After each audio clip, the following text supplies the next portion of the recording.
जय हिंद प्यारे दोस्तों, नमस्कार। कैसे हैं आप सब? उम्मीद है एकदम शानदार, लाजवाब, जबरदस्त, बेहतरीन, जिंदाबाद होंगे और अपनी तैयारी को एकदम शानदार अंदाज में आप सभी लोग लेकर चल रहे होंगे। आज आप सभी को थोड़ा 10 मिनट का वेट करना पड़ा, उसके लिए मैं माफ़ी चाहूँगा।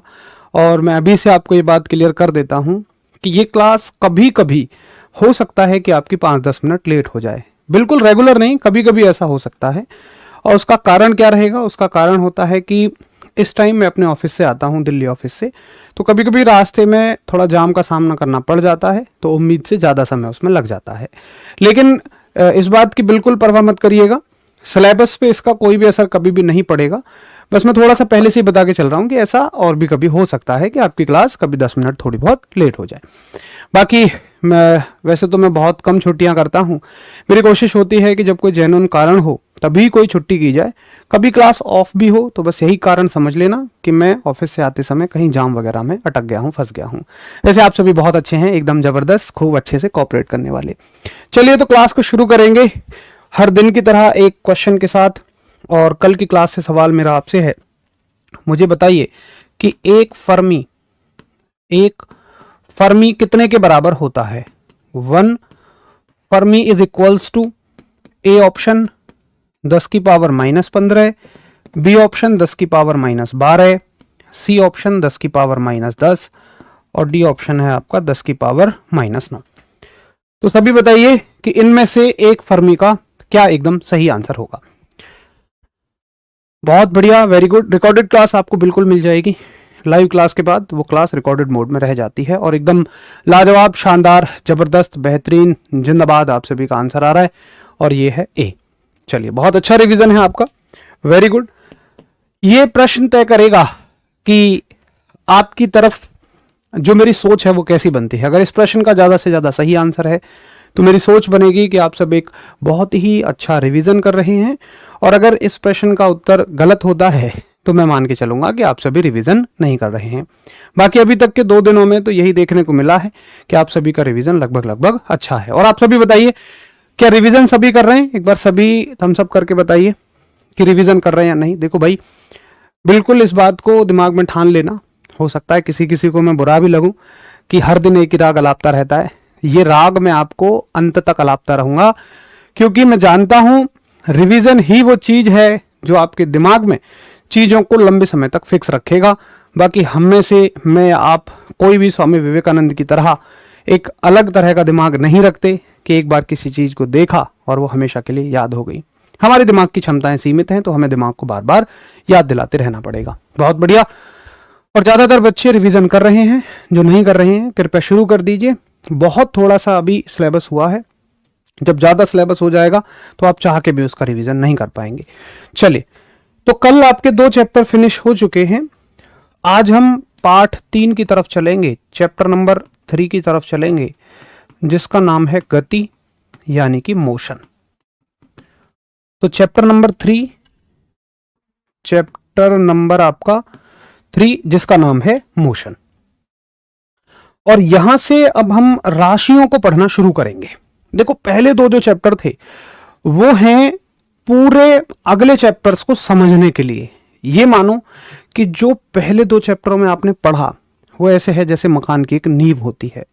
जिस मकान की फाउंडेशन बहुत अच्छी है ना, उस पे ऊपर कितने भी कमरे बनाते चले जाओ, कितनी मंजिल बनाते चले जाओ, लेकिन जिसकी फाउंडेशन ही अच्छी नहीं है, अब आप देखना जो बच्चे बीच में जुड़ेंगे ना, वो हमेशा मुझसे एक सवाल करेंगे, जी विमा कैसे निकालें, जी सदिश कैसे याद करें। लेकिन जिन बच्चों ने पहली 2 क्लास अच्छे से ली हैं उनको फिजिक्स बहुत बढ़िया समझ में आएगी। तो इस चैप्टर से हम राशियों को पढ़ना शुरू करेंगे और गति में हम सबसे पहली राशि पढ़ते हैं लंबाई। सबसे पहले हम लोग लंबाई के बारे में जानते हैं, लेंथ के बारे में जानेंगे कि लेंथ क्या होती है। अब देखो, वैसे तो हम दूरी में और लंबाई में कभी कोई फर्क ही नहीं करते। हम तो दूरी कोई लंबाई कह देते हैं, लंबाई कोई दूरी कह देते हैं, हम इसमें कभी कोई फर्क नहीं करते। लेकिन यहां एक फर्क होता है, कैसे उसको समझेंगे। देखो, मैं आपको 2 तरह की लंबाइयां दूंगा और मैं आपसे कुछ क्वेश्चन करूंगा, आप मुझे उनके जवाब देना। मान के चलो ये है तुम्हारा क्लास रूम और ये है स्कूल का office, A classroom B office.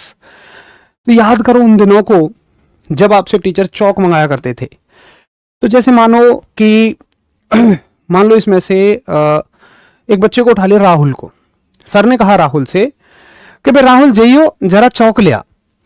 तो राहुल बड़ा ही सीधा साधा सा लड़का है, और राहुल क्या करता है कि वो क्लासरूम से निकलता है और ऑफिस तक सीधा सीधा चला जाता है। अच्छा, अगले दिन अब राहुल नहीं आता, तो जैसे उन्होंने बुला दिया मान लो रोहित को। अगले दिन रोहित को पकड़ लिया कि भाई रोहित चौक लेके आइयो। अब रोहित हल्का सा दिल का चुलबुला आदमी है, ये क्या करेगा, अरे यार चौक लेने भेजा हूं, थोड़ा घूम आऊं। तो ये 12वीं क्लास का बच्चा है, तो ये कहाँ नजर मारेगा, ये 11वीं में नजर मारेगा, ऐसे घूम घाम के थोड़ा बहुत जाएगा 11वीं क्लास के आसपास से। अब अगले दिन फिर राहुल नहीं आया। सर ने सोचा कि यार रोहित तो बड़ा समय लगाता है, इससे अच्छा लोकेश को पकड़ो। उन्होंने कहा लोकेश जाइयो रे चौक लिया। अब लोकेश तो और मनचला आदमी है, ये तो 11वीं छोड़ो 9वीं 10वीं में भी नजरें मारेगा। तो भाई ऐसे ऐसे करके जा रहा है, ये और लंबे रास्ते से होके जा रहा है। अब मुझे एक बात बताओ कि इस तरह से ए से बी तक जाने के कितने रास्ते हैं? तुम कहोगे यार भैया अनंत रास्ते हैं, इनफाइनाइट तरीके हैं, कोई ऐसे भी जाएगा कोई ऐसे भी, कितने रास्ते चुन लो। लेकिन अगर मैं तुमसे एक सवाल करूं कि 1, 2 और 3 में से 1, 2 और 3 में से किसने ए और बी के बीच कम से कम लंबाई तय की, तो बोलो तुम्हारा आंसर क्या होगा। ए और बी के बीच कम से कम लंबाई किसने तय की, जल्दी बताओ। चलो भीमवंशी, बहुत बढ़िया मेरे शेर कि पहले फिजिक्स समझ नहीं आती थी, अब अच्छे से समझ आ रही है।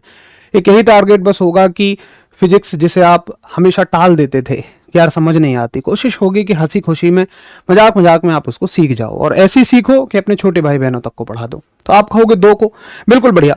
तो ये क्या है, ये सब रास्ते की लंबाइयां हैं, लेकिन उनमें एक लंबाई ऐसी है कि जो सबसे कम है, शॉर्टेस्ट है, मिनिमम है। क्या इसके अलावा और कोई मिनिमम होगी? जी नहीं, इसके अलावा और कोई मिनिमम नहीं हो सकती है। तो हमेशा 2 बिंदुओं के बीच जब लंबाई मिनिमम हो तो उसका नाम बन जाता है विस्थापन। तो लंबाई को आप विस्थापन कब कहते हैं? लंबाई को आप डिस्प्लेसमेंट कब कहते हैं? जब ये 2 बिंदुओं के बीच की न्यूनतम दूरी हो। 2 बिंदुओं के बीच की 2 बिंदुओं के बीच की न्यूनतम लंबाई, 2 बिंदुओं के बीच की न्यूनतम लंबाई। देखो जब मैं समझाया करूं तब आप बिल्कुल पेन रख दिया करो कॉपी पे, मैं नोट करने के लिए आपको खूब समय दूंगा। जब मैं लिखा करूं बशर्ते तब आप नोट कर लिया करो, या मैं बाद में भी आपको समय दूंगा, ठीक है। लेकिन समझाने के समय पर मत नोट करना।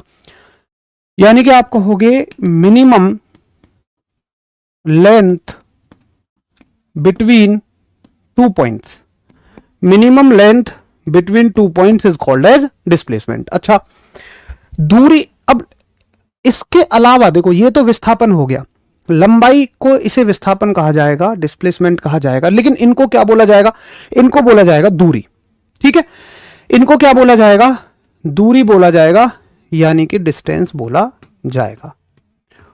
तो लंबाई के अलावा, मतलब विस्थापन के अलावा जितनी भी लंबाइयां होंगी सबको दूरी बोला जाएगा। एक बार थम्स अप करो अगर आपको इनमें बेसिक से डिफरेंस समझ में आ गया हो, तो थम्स अप करो। तो आप कहोगे कि विस्थापन के अलावा, विस्थापन के अलावा सभी लंबाई दूरी होती है, यानी कि all the length instead of displacement are distance. तो डिस्टेंस की डेफिनेशन है कि भाई जो भी विस्थापन के अलावा हो गया, विस्थापन तो केवल एक है, वो तो ज्यादा है ही नहीं, ठीक है। अच्छा, अब इस पेज को ना पूरा खाली छोड़ देना, इसमें थोड़ी सी जगह छोड़ देना, और अगले पेज पे चलो थोड़ा सा, और उस पे हेडिंग डालो सदिश व अदिश राशियां, यानी कि वेक्टर एंड स्केलर। सदिश व अदिश यानी कि वेक्टर एंड स्केलर। अच्छा देखो, राशियां कितनी हैं, चलो बताओ जरा, बताओ, मैं तुम्हारा टेस्ट लूं बीच में। राशियां कितनी हैं, राशियों की संख्या कितनी है, कुल राशियों की संख्या, टोटल नंबर ऑफ क्वांटिटीज कितनी है, बताइए।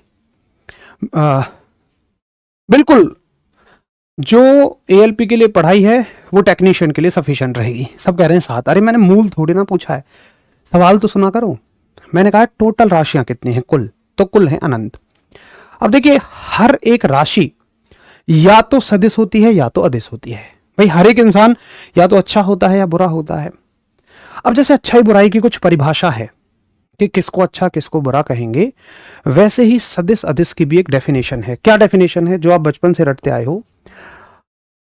इसको सदिश या अदिश को हम किसके आधार पे जज करते हैं, हम जज करते हैं परिमाण और दिशा से। कैसे जज करते हैं, परिमाण और दिशा।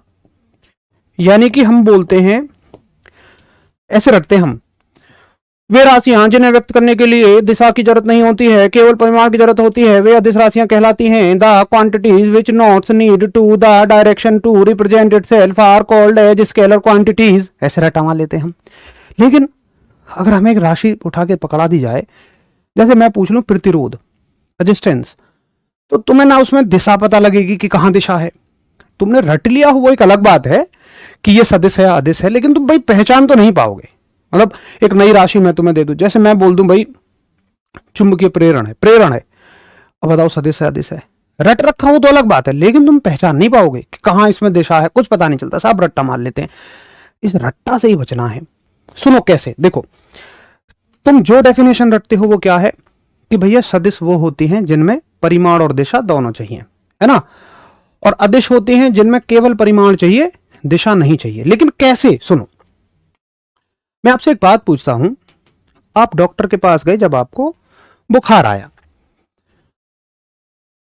जब आप डॉक्टर के पास गए जब आपको बुखार आया, तो आपने पूछा जी मेरा टेम्परेचर कितना है डॉक्टर साहब, तो डॉक्टर साहब कहेंगे कि यार तुम्हारी जो बॉडी का टेम्परेचर है ना भाई, तुम्हारी बॉडी का जो तापमान है ये है मान लो 102 डिग्री फ़ारेनहाइट पूर्व दिशा में, पूर्व दिशा में। तुम कहोगे मतलब यार पश्चिम दिशा में जाएंगे तो बदल जाएगा। तुम खुद सोचो, क्या यहां पर तापमान को बताने के लिए इस दिशा की कोई आवश्यकता है? भाई मेरे हिसाब से तो बिल्कुल नहीं है। केवल परिमाण और मात्रक से काम चल जाएगा, और मात्रक तो खैर सबको चाहिए ही होता है, इसलिए हम कह देते हैं कि भाई यहां दिशा नहीं चाहिए। बस मोटा मोटी ये मानो कि अदिश राशियां वो होती हैं जहां दिशा नहीं चाहिए। तो तापमान एक अदिश राशि हुई, समझे, तापमान एक अदिश राशि हुई, क्योंकि इसको बताने के लिए हमें डायरेक्शन की जरूरत नहीं है, दिशा की जरूरत नहीं है। तो ये होता है तरीका राशि को पहचानने का। लेकिन इसके लिए तुम्हें राशि की जानकारी होनी चाहिए। भाई तापमान के बारे में तो तुम जानते हो, लेकिन प्रेरण में बोल दो इंडक्शन, तुम जानते ही नहीं हो उसके बारे में। तो मेन काम क्या है, एक समझ बनाना, और उस पर हम काम करेंगे। हम हर एक राशि की समझ बनाएंगे ताकि आप उसका मात्रक, उसकी विमा, वो सदिश या अदिश है, ये खुद से कर सको। हर एक राशि के साथ ये 3 चीज तो जरूर चलेंगी। उसका मात्रक क्या है, उसकी विमा क्या है, यानी और उस वो सदिश है या अदिश है, यानी यूनिट क्या है, उसकी डायमेंशन क्या है, और वो स्केलर है और वेक्टर, और ये समझ पे ही बन पाएगा अगर आपको राशि के बारे में जानकारी है। ठीक है। अच्छा, जैसे एक राशि में तुमसे पूछता हूं, मान लो मैंने हरीश भैया से कहा कि हरीश भैया ये कुर्सी जो यहाँ रखी है ना, यहाँ एक कुर्सी ला के रखो और उसे यहाँ धक्का दे दो। तो हरीश भैया ने कहा कितना धक्का दूं? तो मैंने कहा तुम्हें ये कुर्सी 10 न्यूटन के फोर्स से इस डायरेक्शन में पुश करनी है, 10 न्यूटन के बल से पूर्व दिशा में धक्का देना है। हरीश भैया ने लिया 10 न्यूटन का बल, इधर लगा दिया। क्या बताओ ये कुर्सी उस दिशा में गई जहां मैंने चाहा? दरअसल जब हम बल लगा रहे होते हैं ना, तो हम उसे एक निश्चित दिशा में चाहते हैं। हमारे लिए काम का ही वो है कि जिस डायरेक्शन में हम चाहते हैं वो उस ही डायरेक्शन में जाए। तो बल को रिप्रेजेंट करने के लिए आपको हमेशा दिशा बतानी पड़ेगी। तो प्रॉपर आपको बताना पड़ेगा कि भाई 10 न्यूटन का फोर्स, अगर आप किसी को फोर्स बता रहे हैं, अगर आपको बल बताना है तो आपको प्रॉपर बताना पड़ेगा कि 10 न्यूटन का बल कहां? पूर्व दिशा में, यानी कि ईस्ट डायरेक्शन में। तो बताओ क्या आया समझ कि हाँ बल एक सदिश राशि है। हालांकि हम आगे भी सीखेंगे, इसके बारे में आगे भी सीखेंगे, और सदिश सदिश को मैं और भी आसान बनाऊंगा आपके लिए। लेकिन मैं वादा करता हूं कि कभी आपको ना यूट्यूब पर वो ट्रिक नहीं ढूंढनी पड़ेगी जो आप सदिश सदिश के लिए ढूंढते हो कि ताला चाबी ये वो। बच्चे भी मुझसे कहते हैं ट्रिक से करा दो। भैया अनंत राशियां हैं, मैं कहां तक ट्रिक से कराऊंगा। और ट्रिक की पता है दिक्कत क्या है कि एक आध चीज के लिए हो तो ठीक भी है, हमेशा याद रखना ज्यादा चीजों के लिए ट्रिक उल्टी बोझ बन जाती है, क्योंकि ट्रिक को और याद रखो। अब भाई मान लो कि टोटल 200 राशियां हैं और हर एक ट्रिक में 10 कवर हो रही हैं, तो 20 तो मैं तुम्हें ट्रिक बताऊंगा, तुम्हें उल्टा ट्रिक याद रखनी पड़ेगी। तो सबसे अच्छा होता है कि आप केवल जहां पे डाटा कम है वहां पर ट्रिक याद रखो। चलो तो ये कोशिश रहेगी। तो एक बार बताइए कि सदिश सदिश सबको समझ आया? हम सब करेंगे। अरे मैंने बता तो दिया उर्वशी शर्मा भैया, एएलपी टेक्नीशियन में जो पढ़ाया है वो काफी रहेगा बिल्कुल आरपीएफ के लिए।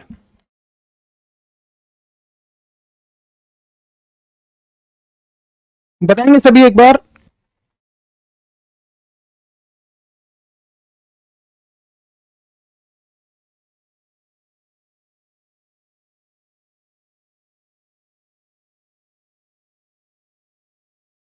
चलो तो तुम्हारा एक टेस्ट हो जाए, है ना।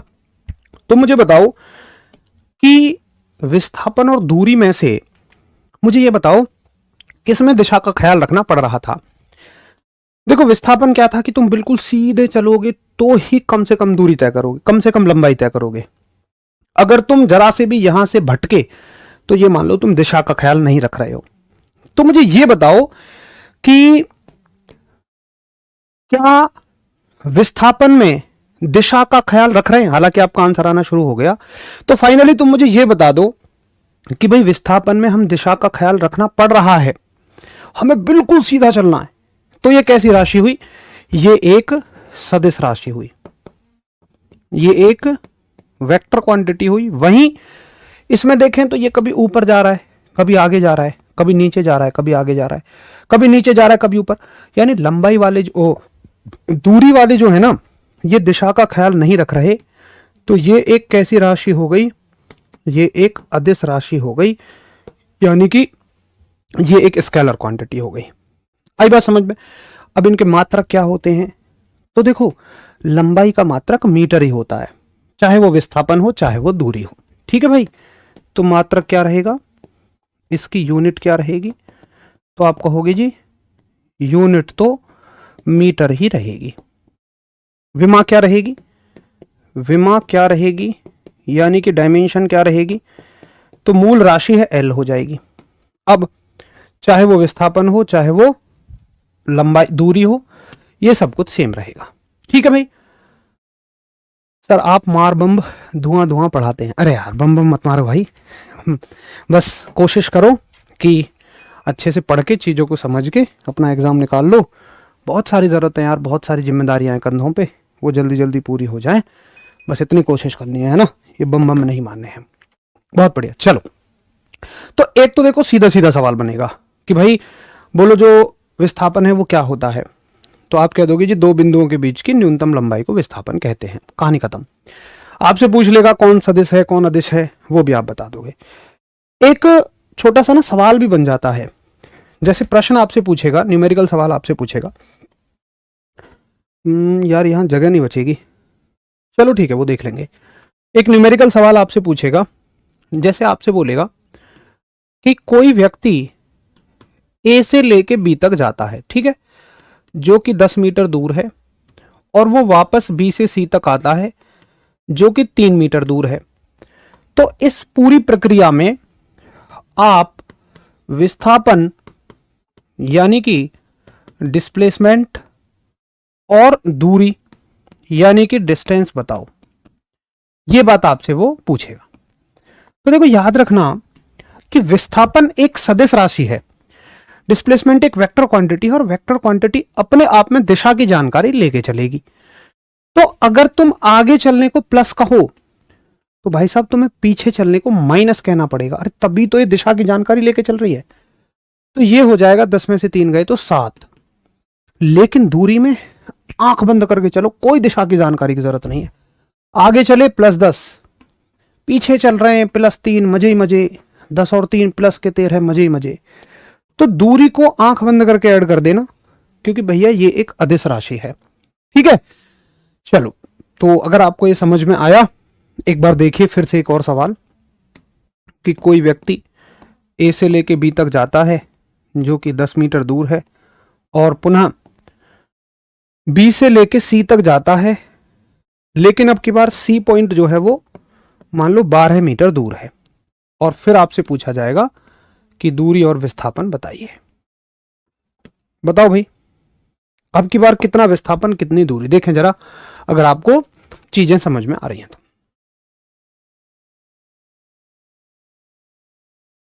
एएलपी की प्रैक्टिस सेट जल्दी ही शुरू करते हैं। एएलपी का प्रैक्टिस सेट बिल्कुल 1-2 दिन में जल्दी शुरू करेंगे। थोड़ा सा टाइम का उसमें मिसमैनेजमेंट हो रहा है, इस वजह से चीज़ें डिले हो रही हैं। कर देंगे, लेकिन चिंता मत करो यार, जल्दी करेंगे और दमदार तरीके से शानदार अंदाज में करेंगे। तो बहुत बढ़िया, सभी का आंसर आ रहा है। देख लेते हैं 2 और 22 कैसे आ रहा है। भाई विस्थापन में आगे भी प्लस पीछे भी प्लस 12 है, तो 12 और 10 22, ठीक। और दूरी में आपका आगे चलने को +10 और पीछे चलने को -12। तो बहुत सारे बच्चे तो इस माइनस की कदर नहीं कर रहे। भैया सुनो, कंपटीशन में कदर हर चीज की करो, चाहे वो चिन्ह है, चाहे वो कोई विषय है, चाहे वो प्रैक्टिस है, चाहे वो मॉक टेस्ट है, चाहे वो रिवीजन है। जिसकी कदर नहीं करोगे उसी की वजह से पीछे रह जाओगे। अरे प्लस के 10 में से माइनस के 12 जाएंगे, माइनस के ज्यादा हैं, कितने ज्यादा हैं? 2 ज्यादा हैं, तो माइनस के बचेंगे ना। प्रॉपर आंसर करो।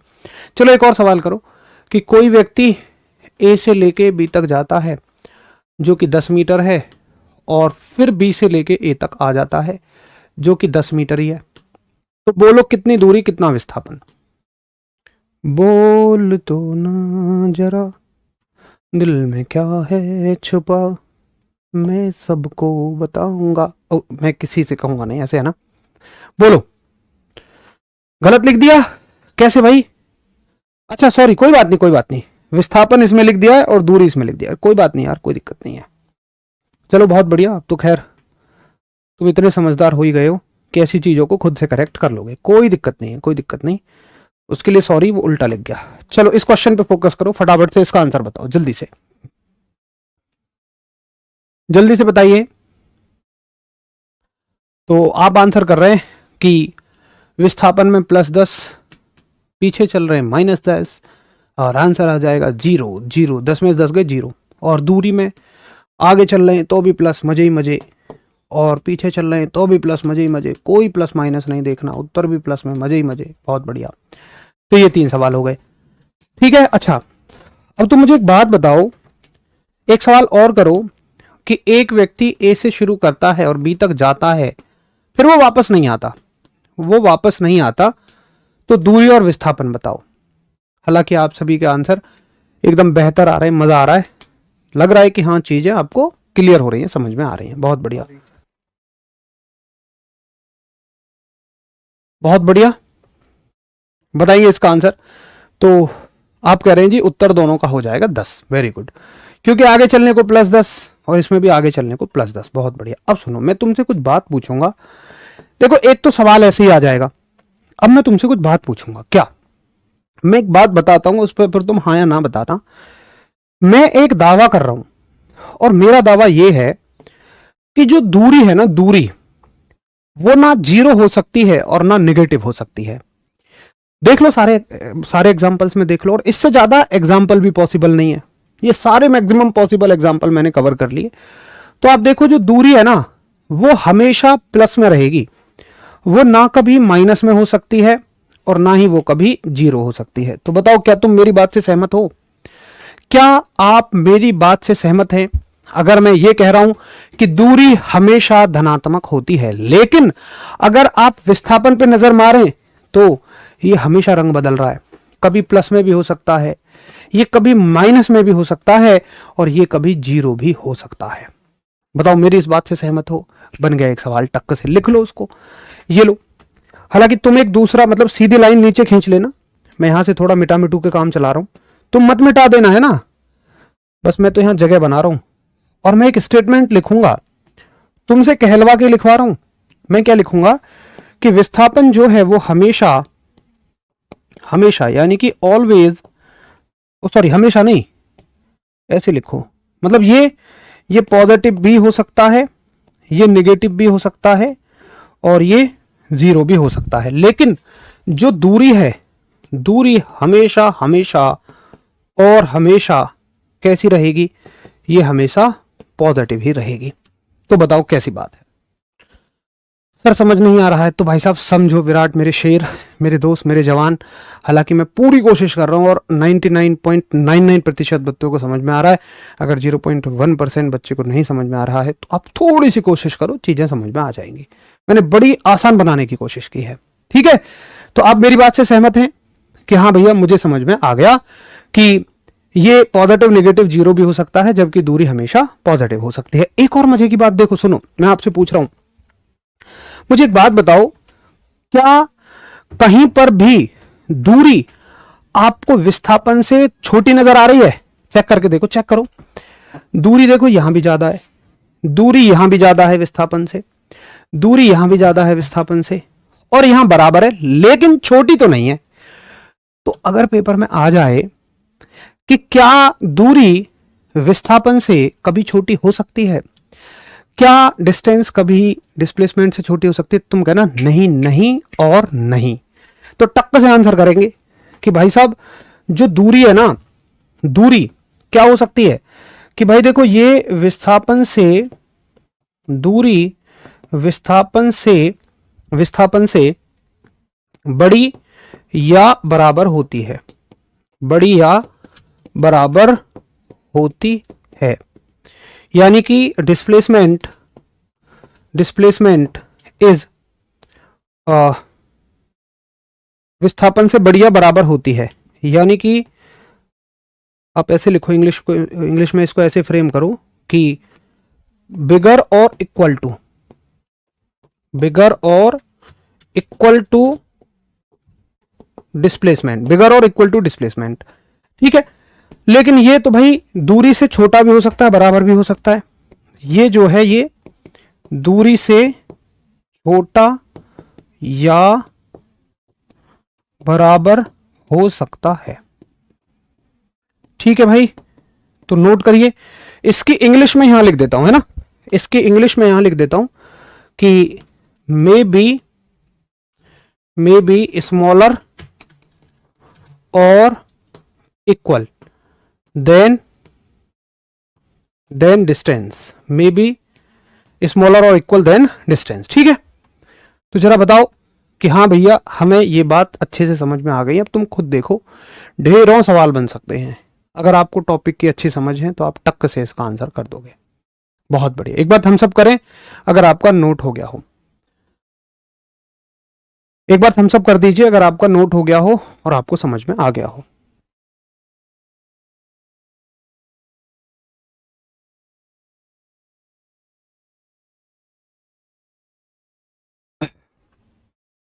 अतुल का एक बार कमेंट दिखाओ मुझे ऊपर, बहुत ऊपर चला गया यार, हाँ ये नीचे।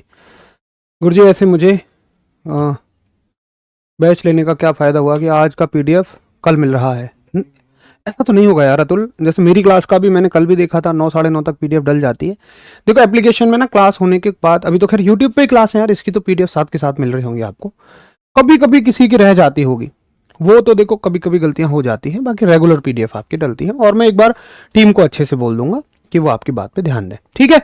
चलो अब देखिए यहां से और क्या बन सकता है, और देखो मजे की बात, एक सवाल बनाते हैं, एक सवाल बनाते हैं, और सवाल है ये कि कहीं आपको दूरी दी हुई है, डिस्टेंस दी हुई है, मान लो 20 मीटर, ठीक है, और विस्थापन आपको दे दिया, डिस्प्लेसमेंट आपको दे दिया, डिस्प्लेसमेंट आपको दे दिया। मान लो मैं डिस्प्लेसमेंट की 3 वैल्यू लेता हूं, चलो यहीं लिख देता हूं, डिस्प्लेसमेंट आपको दे दिया 30 मीटर। क्या बताओ ऐसा संभव है? बताओ क्या यह सवाल सही है? आप अपने दिल पे हाथ रख के बताओ बिल्कुल, क्या यह सवाल सही है? जो तुमने पढ़ा है उसके हिसाब से सवाल सही है?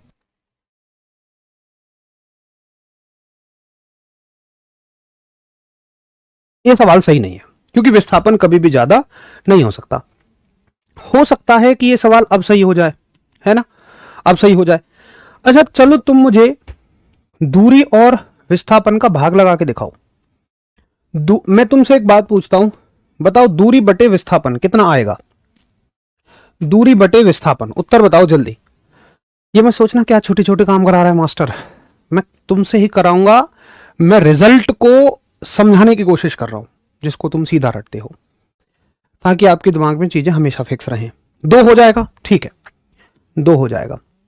अच्छा बताओ, क्या कोई सवाल ऐसा पॉसिबल है, क्या एक सवाल ऐसा पॉसिबल है?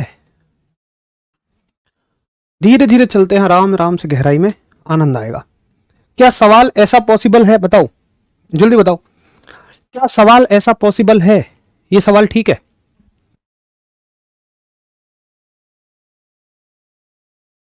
बोलो, ये सवाल पॉसिबल है? बिल्कुल। अच्छा मैं तुमसे पूछूं फिर से, दूरी बटे विस्थापन कितना आएगा? अगर ये सवाल पॉसिबल है तो बताओ दूरी बटे विस्थापन कितना आएगा, इसका उत्तर बताओ। दूरी बटे विस्थापन कितना आएगा?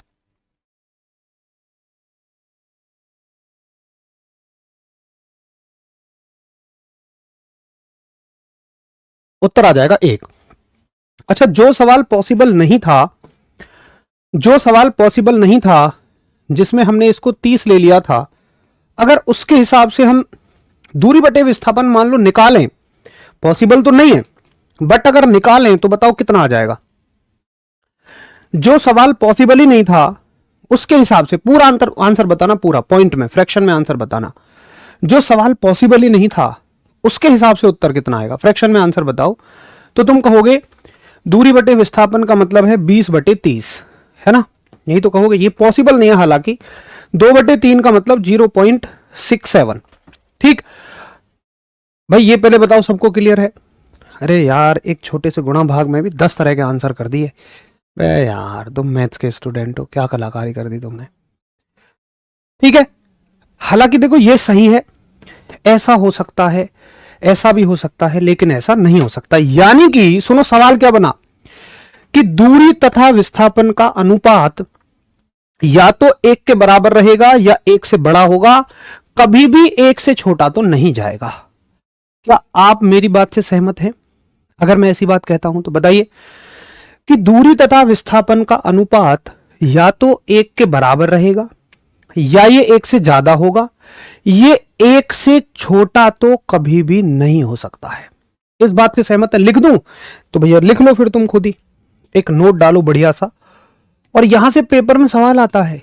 ये नोट जो है ना, इसका मतलब है पेपर का सवाल है। ये क्या है कि दूरी, सवाल आएगा कि दूरी बटे विस्थापन।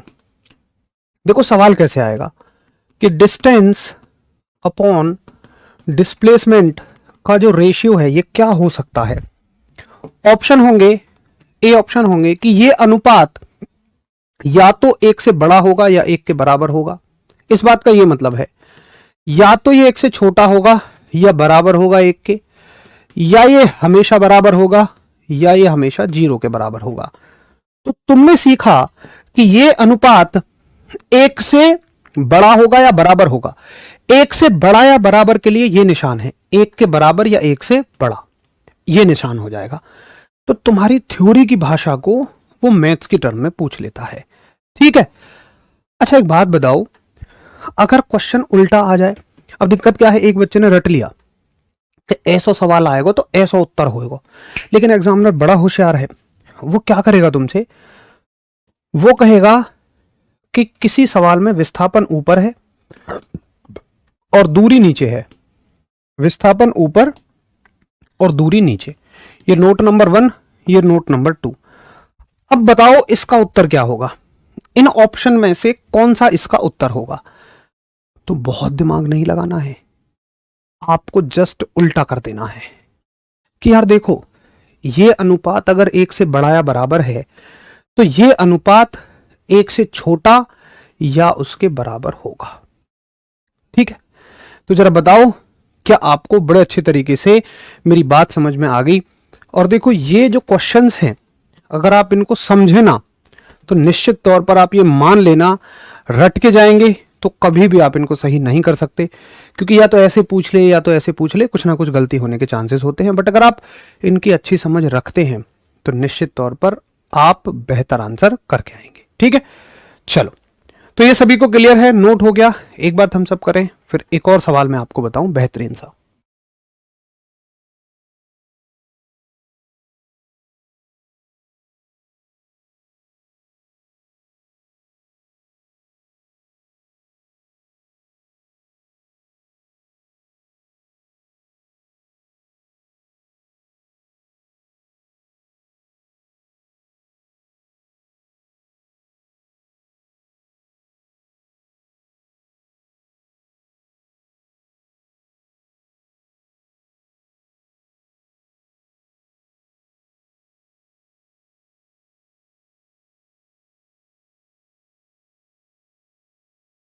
चलो बहुत बढ़िया, सभी को अच्छे से क्लियर हो गया। ठीक है, अच्छा एक सवाल देख लेते हैं।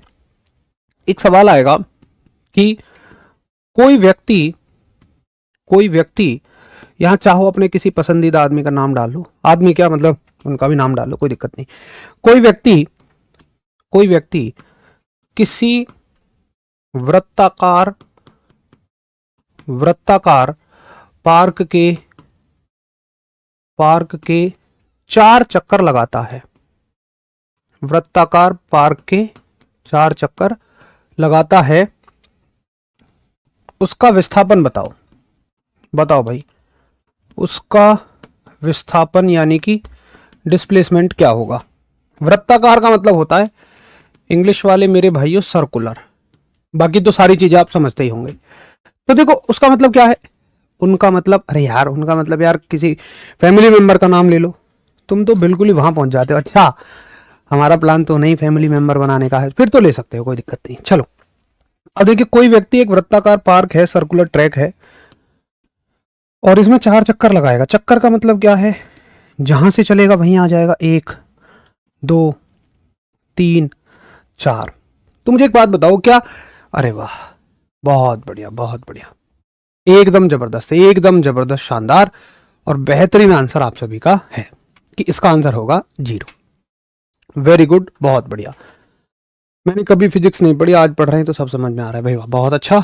अगर ऐसी जो आपके कमेंट्स होते हैं ना, हमेशा एक ऊर्जा देने का काम करते हैं।